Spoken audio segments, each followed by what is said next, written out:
Hey everyone, welcome back to another episode of Bald Prairie Real Estate.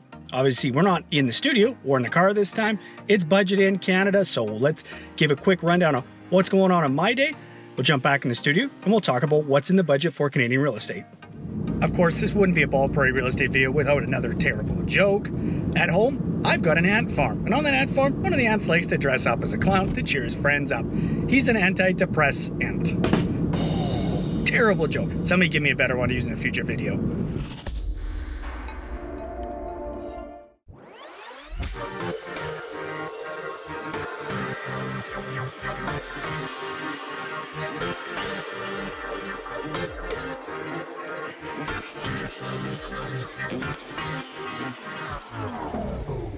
Before we get into talking about that budget and what's in it for Canadian real estate, I'm going to give you a quick example of what goes on in my day. If you like this style, learning a little bit more about what I do, kind of tagging along with me, let me know in the comments below. And if you hate it, we'll cut this out and we'll just stick to the office videos. They're a little more scripted than this one. Quick little rundown on what my day looks like today, and of course my schedule changes very rapidly. Often what I've set out to do in the morning and what's on the calendar changes completely even by lunchtime. But we've got a meeting here this morning with a friend of mine and a client who is opening up a brand new business. They've been in the landscaping lawn care field for years, but they've never had their own business, so they're just starting that. So I want to chat with him and see how that's going. We've got a call with a guy after that who's buying a property to start an Airbnb, so we're going to take a look at that house and see if this is going to be the right fit for what he wants to do.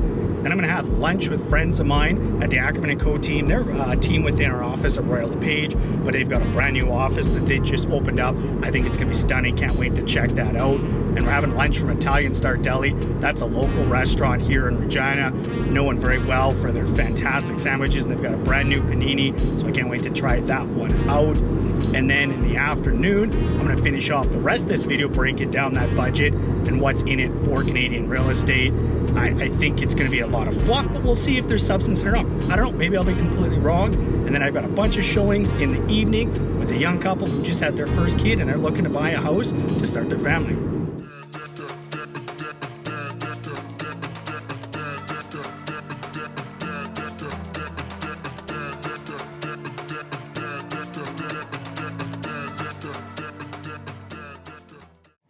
Of course, one of the most common things I do in a day is showing houses to buyers, and that's what I'm going off to do right now.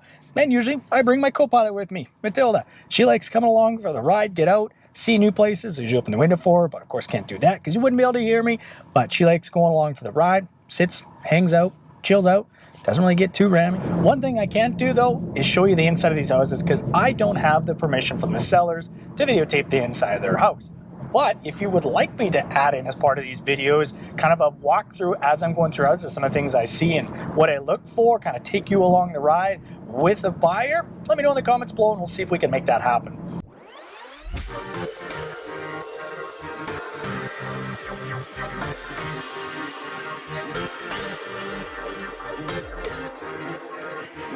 And yes, if you're wondering, I have to vacuum my car out almost every single day because she sheds a lot.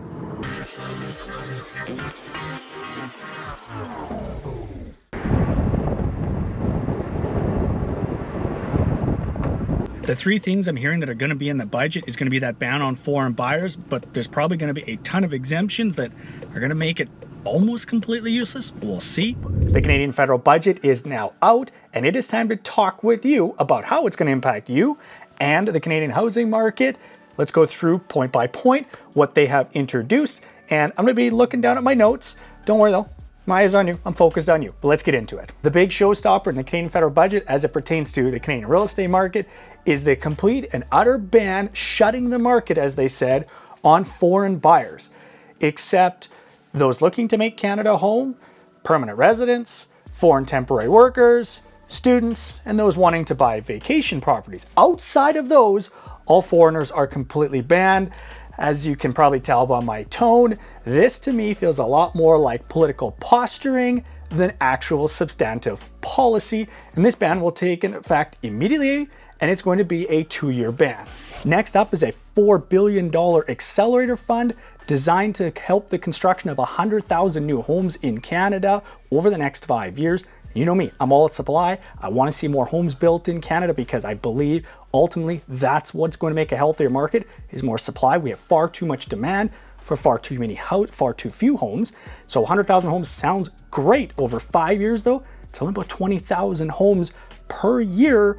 And we typically see 250 to 350,000 homes built in a single year in Canada. So this is actually a fairly small number of homes per year being added to the supply. And we need almost 2 million homes to be built in Canada just to make us average in the G7. There will be $1.5 billion allocated to see 6,000 new homes built for low-income families. Again, this is fantastic. We need to see more homes being built for low-income families, those that need it the most. 6,000 is such a small amount.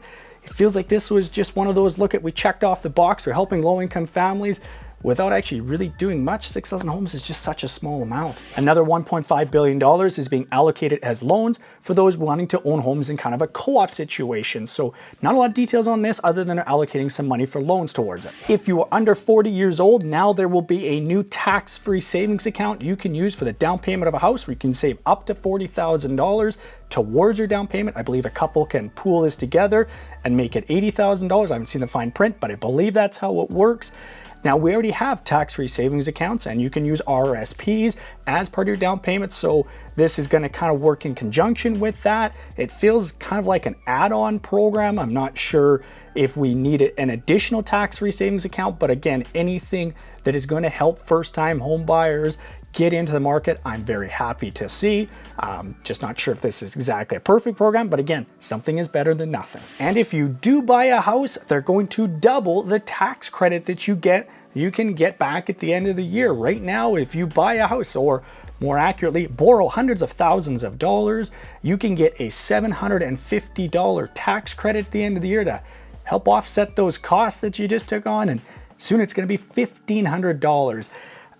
Okay, yeah, great. I'll take $1,500 anytime I can, but is really $1,500 going to be something that is truly helping first-time homebuyers, or just simply something that's political grandstanding and say, we double the tax credit for you? Last is a anti-flipping tax, essentially. So right now, if you buy a house in Canada, it's your primary residence. If you are selling that house, there is no capital gains on that. Going forward, if you flip out the house within 12 months, it's going to be added to your income, any profits that are made on that, and made taxable. So the idea is to stop those that are speculating on houses and trying to flip them out in under 12 months. I think this is great policy. Again, I've always said if you're buying a house, it should be for your family to make your life better, and it should be a long-term proposition. Those that are just buying and flipping these out, they're not even doing any renovations. Yeah, if you're speculating houses, there should be a tax applied to that. Left out of the Canadian federal budget was the Liberals' promised homebuyer Bill of Rights. They say this is coming in a later piece of legislation. I've always felt I don't think this is going to see the day of light. It felt to me like it was an election promise. Beyond the fact that this Bill of Rights, again, that's the right to a home inspection, the banning of blind bidding, and a couple other things.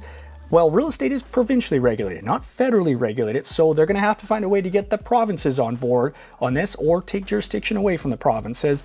That seems like a very tricky thing to do politically. The timing of these policies is going to be really interesting because we already are seeing a cooling in the Canadian real estate market. And for those that are waiting on my Canadian real estate market up, don't worry, it's coming out in a couple of days. I've just been absolutely swamped with work and behind. I'm working on it. I just wanted to get this video, but that'll be out very soon. But we're seeing a cooling in the market already, and these policies are going to come in effect very quickly for the most part. And this is going to kind of coincide with the market cooling down. The government's going to be able to say, look, our policies worked, we slowed down the housing market. Although I think most of these are going to have very little impact on the market when we go back and look at this maybe a number of years later. But it's going to look like they did something and they're going to feel very good about that. What do you guys think though? Are these useful or meaningful policies that are going to have a huge impact on the Canadian real estate market? I'm not so sure most of them will, but let me know in the comments below what you guys think. If you do want to know what's going on in the Canadian housing market, right here is my most recent Canadian housing market update, going through all those major Canadian real estate markets. And this right here is what the YouTube algorithm says you need to watch next on Bald Prairie Real Estate. As always, everyone, thanks very much for watching.